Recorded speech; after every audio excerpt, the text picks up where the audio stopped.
Hi everyone, it's Dan from DIY Gardening, and in today's very short video I'm going to show you how to pull out deep-rooted weeds such as dandelions and cat's ears using a very cheap and very simple tool like this. And this is the tool that I recommend using. It's a Spear & Jackson weed puller, hand weed puller. I think the shank is about 8-9 inches long, so you've got a wooden handle which has got a lacquer on there for protection. You've got solid steel shank, which is again coated for protection. If I angle it to the side, you can see there's a slight bend in the shank, so that helps you get leverage. And on the tip, you've got a V-shape tip, which is for hooking into the root. As you probably know, if you want to get rid of these weeds, you need to pull out the entire root, which is called the taproot. If you leave any of that in the soil, then well, it's going to grow back, and it can sometimes grow back in a matter of weeks. So using this tool is incredibly simple, and I'll show you how to do that right now. Okay, so we've got a typical cat's ear here, which looks very similar to a dandelion. The cat's ear has lobed edges, and you'll find that the dandelion has much sharper edges, but otherwise they're very similar. So the first thing I would do is nip off the flower head, because you don't want any seeds to go spreading anywhere. So when you're disturbing the area, the last thing you want is all those seeds spreading. So, using the tool, start off at 12 o'clock, about an inch, maybe half an inch above the stem. Just push all the way down and just loosen the soil off. You don't want to pull the entire weed out in one go. Move to 3 o'clock.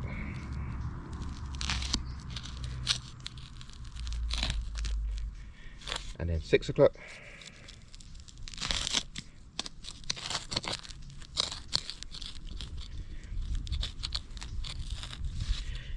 And 9 o'clock.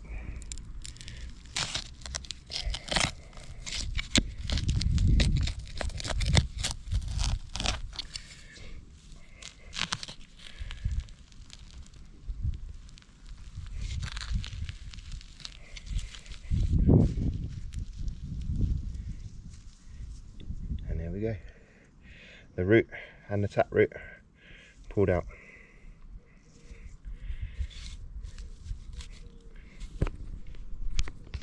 Now, in case that wasn't shown very clearly, I'll do that again on a slightly bigger weed if I can find one.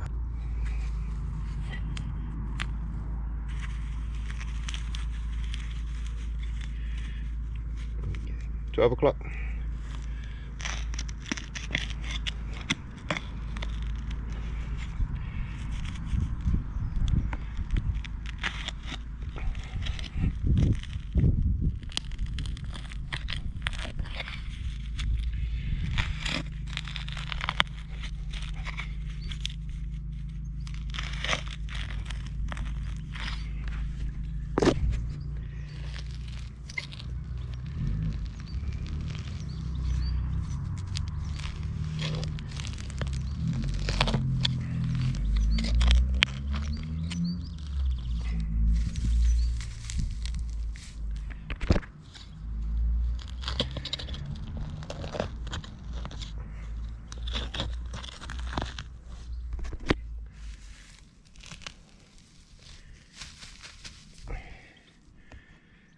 There you go. And that's probably about 6 inches long.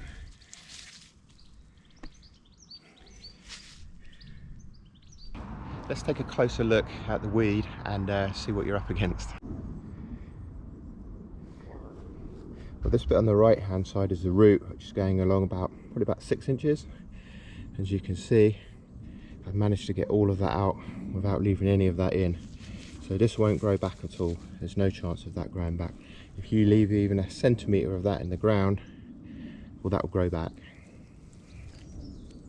So what's the success rate for a tool like this? Well, I've just pulled out, I've just attempted to pull out 10 weeds from the garden, and I've checked and I've managed to pull out the roots for all 10. So that's 100% success rate for me. But the truth is, it's a perfect day today because the ground is nice and moist. It's been raining all night, so the ground is nice and fluffy and it pulls out a lot easier. You'll find when the ground is really dry, what happens is the soil tends to compact around the root of the weed, and it's just very difficult to pull it out. Also, when the weed is dry, it's not doesn't have any moisture in them, I'm talking about the root here, it's just far more likely to snap itself. It's far more brittle when it's bone dry. So I'd definitely recommend coming out after it's been raining the night before. So it's 100% success rate for me. But honestly, if I was to remove, say, 100 weeds from the garden, you're probably going to expect maybe a handful might snap, and the roots will be left in the ground, which will obviously come back as new weeds in the coming weeks and months. So it's generally not, for most people, it's not 100% success rate, and you will have to come back the following season and have another go at getting the roots out.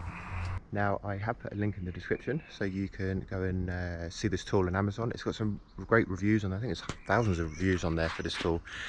So just to go over that again, you definitely want to pick a day where the soil is going to be a little bit moist. So if it's been really dry, you might find that the roots are more likely to snap. So I would start off by nipping off the flower heads and the seed heads, because you don't want those seeds spreading everywhere. Get rid of them, put them in a bucket, and then on each weed just start off at 12 o'clock, 3 o'clock, 6 o'clock, 9 o'clock, and just gently ease the weed out of the soil by loosening the soil on all four corners.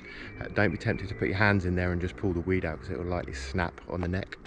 And then once you're done, you can have a few holes around in the garden. All you need to do is sprinkle some grass seed in there and just keep that moist for a couple of weeks, and then that will germinate. So it's really easy. As I say, if you've got a really bad infestation, you're looking at maybe 2 to 3 seasons to get rid of all of them, because there will obviously be some seeds lying around which will germinate. My name's Dan, I'm from DIY Gardening, and I hope you really enjoyed this video. Don't forget to hit the like and the subscribe button, because the more subscribers and likes I get, the more prominently YouTube will show my videos. So thanks again for watching.